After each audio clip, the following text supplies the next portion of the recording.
جوں جوں نومبر قریب آتا جائے گا، لکھ لیجئے، عمران خان کی رہائی آپ کو قریب آتی دکھائی دینا شروع ہو جائے گی۔ مارچ سے پہلے یہ حکومت جو آپ کو نظر آ رہی ہے، 16 سیٹوں والی حکومت، اس کا بوریا بسترا لپٹا جا چکا ہوگا اور عمران خان قوم کے درمیان کھڑا ہوگا ایک فاتح کی حیثیت سے۔ السلام علیکم، میں ہوں آپ کا میزبان خواجہ آصف بٹ۔ ناظرین اکرام، ملک کی سیاسی صورتحال آپ کے سامنے ہے جو بظاہر انتہائی پیچیدہ اور گمبھیر محسوس ہوتی اور دکھائی دیتی ہے۔ اس وقت اسلام آباد میں افواہیں گردش کر رہی ہیں۔ وہ آپ نے سن رکھا ہوگا کہ جہاں سے دھواں اٹھتا ہو وہاں کچھ نہ کچھ آگ ضرور ہوتی ہے جس میں سے وہ دھواں اٹھتا ہے۔ اسلام آباد اور راولپنڈی یہ دونوں جڑواں شہرہائے اقتدار کہلاتے ہیں، اور ان دونوں شہروں میں اس وقت جو چیمگوئیاں جاری ہیں، آج میں آپ کے سامنے ان کا ذکر کروں گا اور اپنا تجزیہ پیش کروں گا۔ صورتحال کے پیش نظر اکثریت کا خیال یہ ہے کہ ملک آہستہ آہستہ ماشاء اللہ کی طرف بڑھ رہا ہے۔ لوگ یہ بھی کہتے ہیں کہ اب وقت بدل چکا ہے، اب مارشل لاؤں کا زمانہ بیت چکا ہے، تو شاید مارشل لا لگانا مشکل ہو ان حلقوں کے لیے جو مارشل لا لگانے کا حکم جاری کیا کرتے ہیں اور 111 بریگیڈ جا کر گھیراؤ کر لیتے ہیں president house, T V station, prime minister house اور اسی طرح کے دوسرے مقامات کا۔ میرے خیال میں مارشل لا کا خدشہ یا احتمال ہمیشہ رہتا ہے، بالخصوص ہمارے ملک میں، کیونکہ ہمارے ملک کی فوج نہیں، اس فوج کے سربراہوں کو یہ ایک لت لگ چکی ہے کہ امن عامہ کے نام پہ مخدوش ملکی صورتحال کے بہانے یہ اقتدار پہ قبضہ کرتے چلے آئے۔ ایک بات تو میں ضرور کہوں گا کہ اس وقت اس ملک کی سیاسی، سماجی اور معاشی جو حالت بن چکی ہے، ایسی ماضی میں کبھی نہیں تھی۔ یہ میری رائے ہے جو غلط بھی ہو سکتی ہے کہ اس وقت مارشل لا لگنے کے جتنے امکانات ہیں، ماضی میں جتنے مارشل لا بھی لگے، اس قدر موزوں حالات کبھی بھی نہیں رہے مارشل لا نافذ کرنے کے لیے۔ ہاں، ایک پہلو ضرور ہے کہ اب مارشل لاؤں کا زمانہ گزر چکا ہے، یہ بھی اپنی جگہ ایک باوزن دلیل ہے، لیکن اس کے باوجود مجھے بھاری بوٹوں کی چاپ سنائی دے رہی ہے۔ اس کی وجہ کیا ہے؟ اس کی وجہ یہ ہے کہ ماضی میں آپ دیکھتے ہیں کہ جب بھی فوجی جرنیل، ISI جسے اسٹیبلشمنٹ کہا جاتا ہے، عدلیہ نے ہمیشہ اسٹیبلشمنٹ کا ساتھ دیا ہے، کان سے پکڑ کر ان کے اشاروں پہ وزراء اعظم کو گھروں میں بھیجتے رہے۔ یہاں جتنی بھی تبدیلیاں آئیں ان میں کوئی ایک تبدیلی 1970 کے بعد، 1977 کے بعد کوئی ایک تبدیلی ایسی نہیں جو ان طاقتور حلقوں کے اشاروں کے علاوہ آئی ہو، اور یہ تبدیلیاں عدالتوں کے ذریعے برپا کی گئی ہیں۔ اب ان کے لیے صدمہ یہ ہے کہ عدالتیں ان کے ساتھ نہیں، عدلیہ ان کے ساتھ نہیں، عدلیہ بغاوت کر گئی۔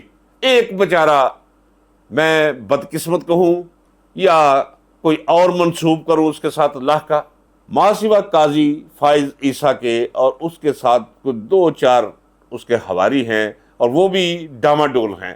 یاد رکھیے گا، وہ 5 ججز جنہوں نے قاضی فائز عیسیٰ کا ساتھ دیا ہے، 4 ان میں سے بھی 3 ججز، کیونکہ توبہ کا دروازہ کھلا رہتا ہے، وہ بھی توبہ استغفار کر کے قاضی سے بغاوت کر جائیں گے۔ یہ یاد رکھیے گا، یہ میں کہہ رہا ہوں۔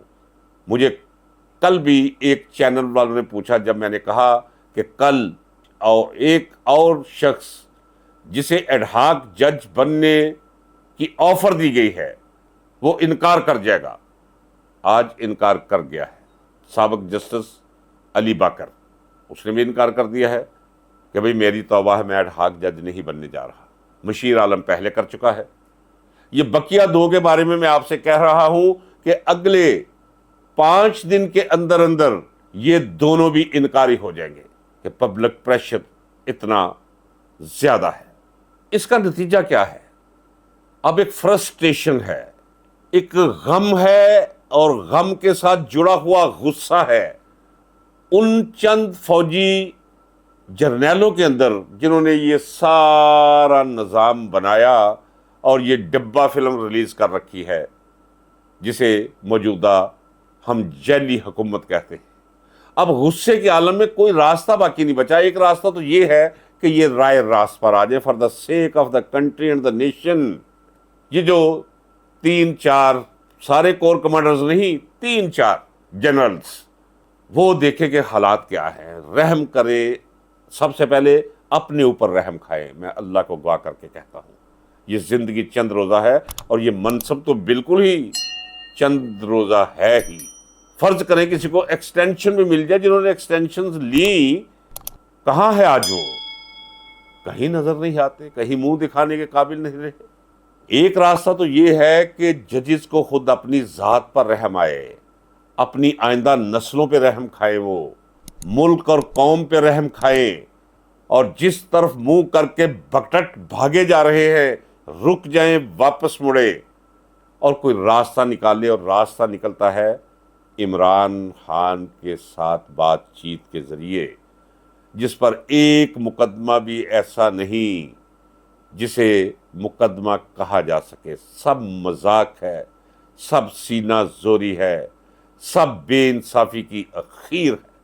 یہ چور اچکے لٹیرے، اگر میں کہہ رہا ہوں چور اچکے لٹیرے، تو ناظرین کرام، سامعین کرام، یقین کیجئے کہ مجھ سے زیادہ جو انہیں لے کر آئے ہیں انہیں پتا ہے کہ یہ چور اچکے لٹیرے ہیں جنہوں نے ملک و قوم کو لوٹا ہے۔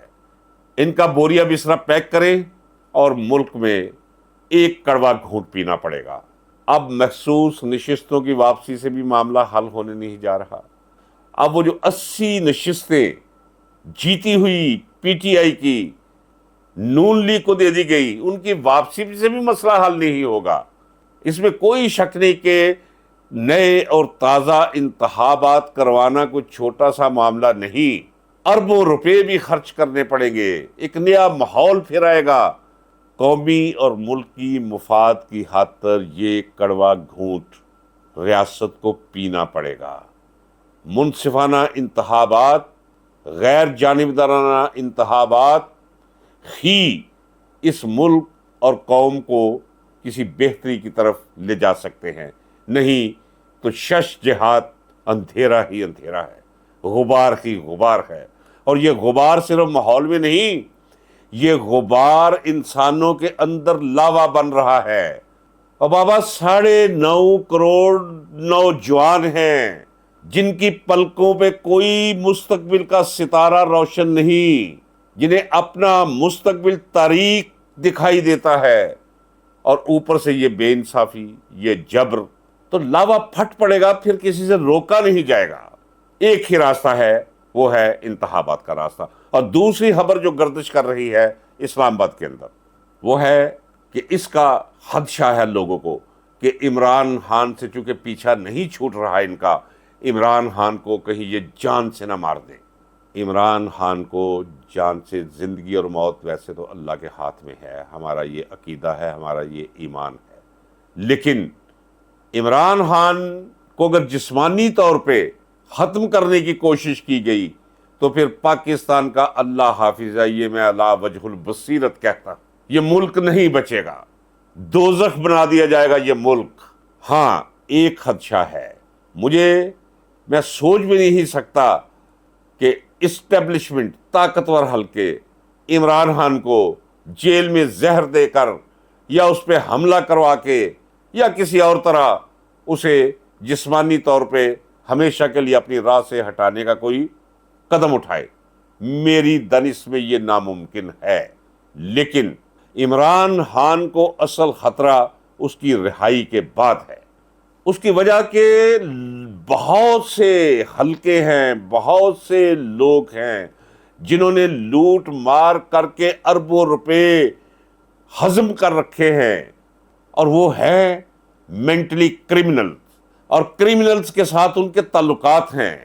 وہ کسی کو بھی 5-5 کروڑ روپے دے دے، کوئی 100 بندے کو، کوئی کتنے بن جائیں گے؟ 5 ارب روپیہ ان کے لیے کچھ بھی نہیں ہے، آپ کے اور میرے لیے یہ بہت بڑی رقم ہے۔ یہ 100 بندے کو تیار کر کے حملہ آور کروا سکتے ہیں، بلوا کروا سکتے ہیں عمران خان پر۔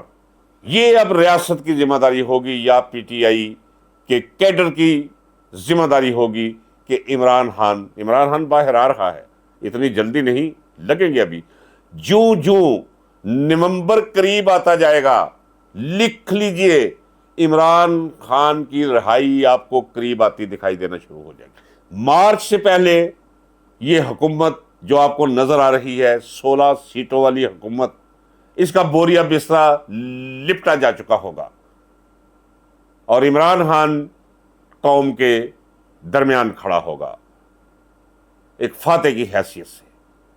یہ ہے وہ منظر جو مجھے بنتا دکھائی دے رہا ہے۔ لہذا اس افواہ سے پریشان ہونے کی کوئی ضرورت نہیں کہ عمران خان کو یہ لوگ مار دیں گے، کسی کی جرت نہیں، کیونکہ اسے مرنے سے خوف ہی نہیں۔ اس کا پختہ اتنا یقین، زبان سے تو ہم سب کہتے ہیں کہ موت کا ایک دن معین ہے، لیکن اس کی رگ و پے میں یہ صلاحیت کر چکا ہے کہ اللہ کی مرضی کے بغیر نہ اسے کوئی زندگی دے سکتا ہے اور نہ اسے کوئی مار سکتا ہے۔ لہٰذا وہ اتنا دلیر ہو چکا ہے کہ موت سے اسے ڈر ہی نہیں آتا۔ اس نے کسی کو کہا ہے، پڑھتا ہے وہ، اس نے میرے ایک دوست کو کہا ہے کہ یار میں کیوں ڈروں، مولا علی کا قول ہے نہج البلاغہ میں، حوالہ دیا عمران خان نے کہ نہج البلاغہ میں مولا علی کا قول ہے کہ موت انسان کی سب سے بڑی محافظ ہے، کہ ساری دنیا اسے مارنے پہ تل جائے، لیکن چونکہ موت کو وہ وقت بتایا گیا ہے، وہ جگہ بتائی گئی ہے، جس وقت اور جس جگہ پہ کسی کی جان نکلے گی تو موت حفاظت کرتی ہے بندے کی، بندے جو مرضی سوچتے رہے۔ تو عمران خان کی جب سوچ یہ ہے تو اللہ کے بندوں وہ کس سے ڈرے گا سوائے اللہ کے؟ لہٰذا نہ تو اسے خوف ہے اور نہ ہی اس کی زندگی کو کوئی خطرہ۔